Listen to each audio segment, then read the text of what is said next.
ان شاء الله شباب جاهزين. كابتن يسوي الاحماء وحش مهدي ملك الشواطئ. الله الله الله الله هو وصاحبه. بس اذا بتكثر هاي الطلعات والنزول الله الله فيها. يلا بسم الله شباب. طبعا احنا خلاص عدينا اللي هي اللوحه الاعلانيه اللي سعاد خونيه ابو احمد في المقدمه، ابو عماد، صلاح، سالم، مهدي، ياسر. حياكم الله شباب.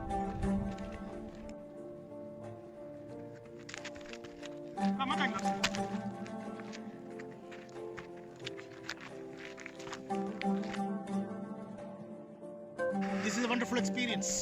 Good. You know, it's a stress buster.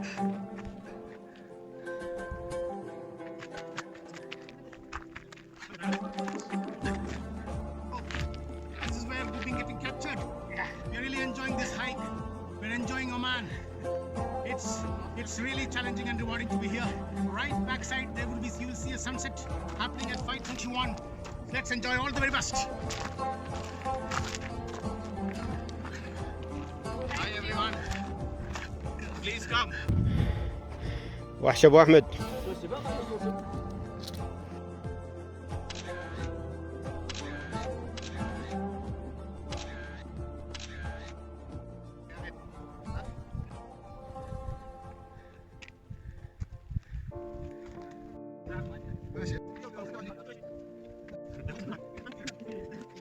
طبعا الشباب الان في الدرج، طبعا وصل الدرج.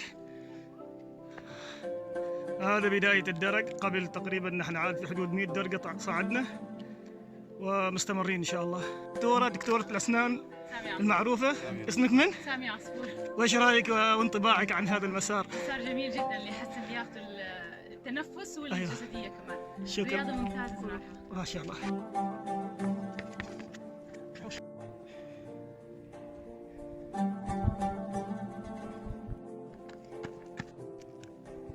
كيف شباب؟ شيء تعب؟ شوية ها؟ الله يعطيكم العافية.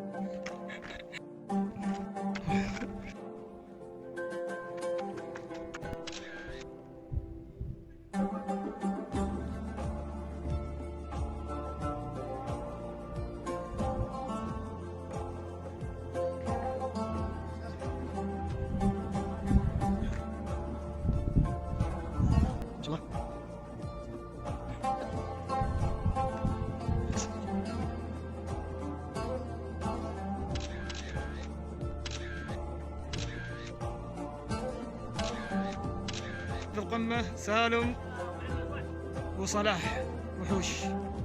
طبعا هذه ضيافة تمر. طبعا التمر جايبين التمر هنا، حاضر التمر.